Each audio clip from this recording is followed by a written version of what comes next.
Mbote bandeko nanga, lelo nazosala video, oeza deuxième partie ya video nanga, première video na lakisa bino ndenge naosokola suki. Soki boza na posa otala yango, botala video avant video oyo. Pona bomona yango, ou bien nakotia pe lien ya video yango na se ya video oyo. Bon, nazo boucler suki nanga pona lobby. Donc lelo naosalaka préparation nango. Na linga qui na partage yango. Marza naza bien vidéo déjà na tia kala ndeni na sala bantu note nanga. Donc boucler ce qui nanga na forme bantu note. Mais je pense que tant mususu les méthode à kala bat bota la disango tiana linga qui na sala vidéo mususu pour bomona. Et ça vraiment simple.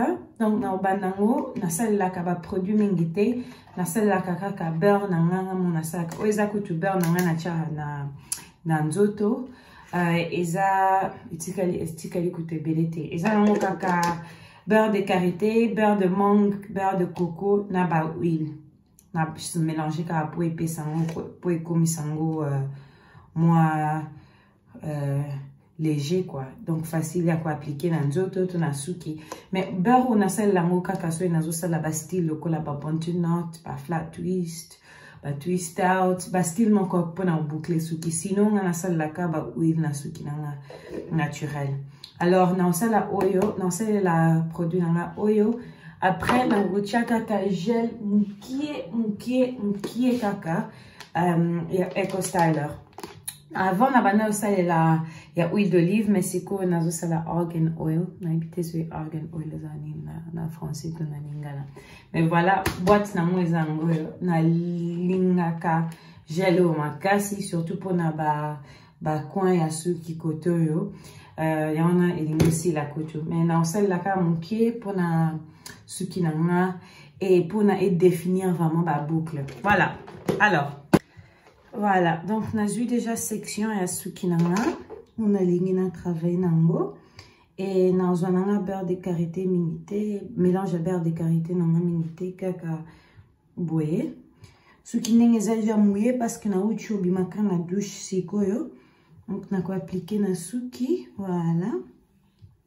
Dans ça donc ko ça la suki boye, c'est vraiment important parce qu'il y a mon appel ça la kasuki, ça la bien bouclé. Déjà na peigné suki nanga na kati ta na bando sokola suki dans naza vraiment na tina peigné mon mingité meni nazo tia ba beurre de karité na lexaka à peine likolo pour na beurre écota bien dans la partie mince.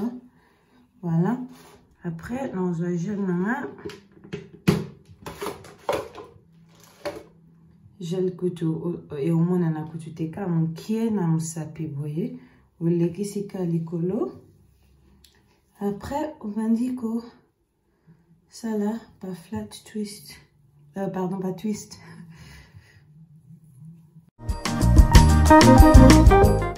donc ce que mona zo ba produit zo bien boye donc c'est que ça bien hydraté donc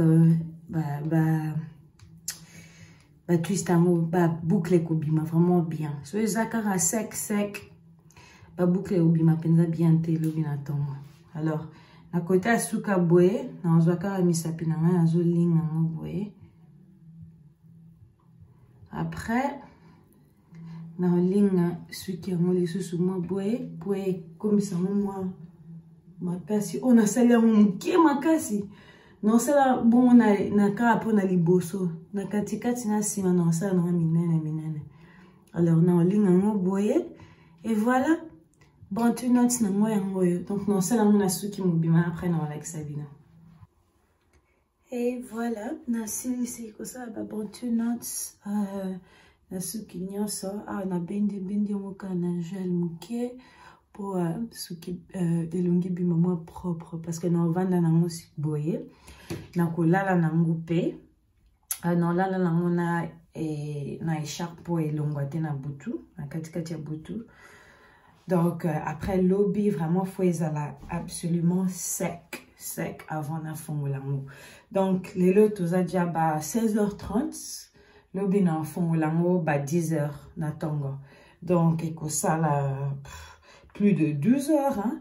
avant que na fungolango penza faut sécher nyonso penza donc na okanga ukabwe pona cheje liboso et na ozana ba paya na butu du coup na lengete na bimaka bizarre nyona chi kitambana na mutu boy pourtant na longola bima moi propre quoi et na bossa na ele suskoloba tango ozo sala ba twist wana tango nazo sala wana tango okoma na ba partie à ciment et okoma moi sec donc faut ba ki sa moi mai muke na suki avant sala ba twist wana donc faut vraiment avant sala s'assurer penza que partie wana ozo travailler nango eza na mai donc so eza na mai te moi ba boucle bien te eza bon.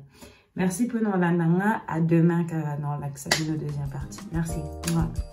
Beauté, Vanika Fosuki. Tu as déjà un jour après.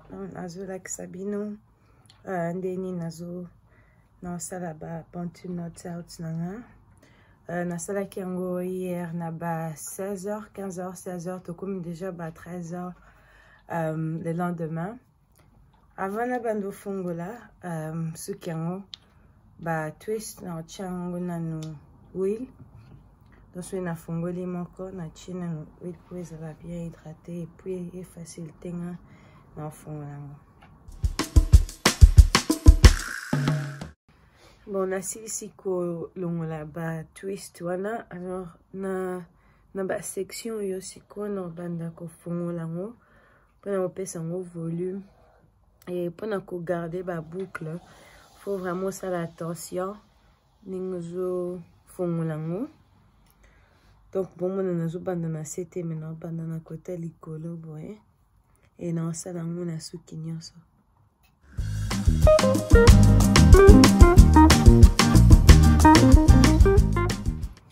Et troisième étape c'est on utiliser pen nanga pour nana dongola ba espace wana ils ont mon bon pour ceux qui biment bien et tant aux peignants il faut ça là tout vraiment que peigne comme tina côté l'écoloté sinon on la boucle nyonso alors surtout côté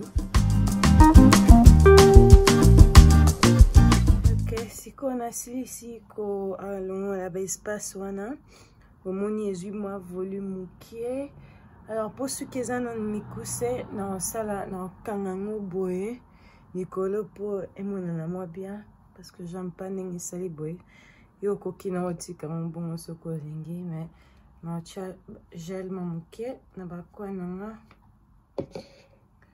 avant que na bendamo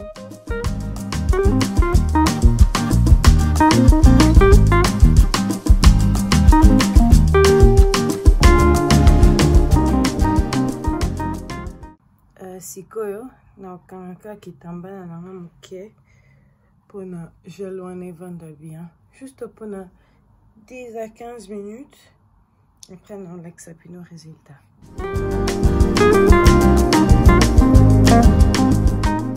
Voilà 10 minutes dans et coquille alors na longo lango malembe na sele ngoka po ebenda suki mamuke liboso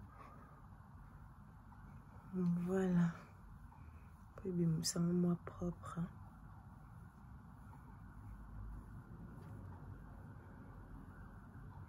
So elingi pe okocha épingle ara pour que ça bloque li bosso boy. Vient okoti kamka boy. Et voilà.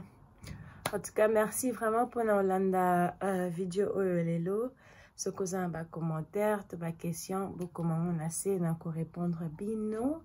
Et bobo santé que s'abonner à la chaîne et que follow sur Instagram, la Snapchat, merci. Bye.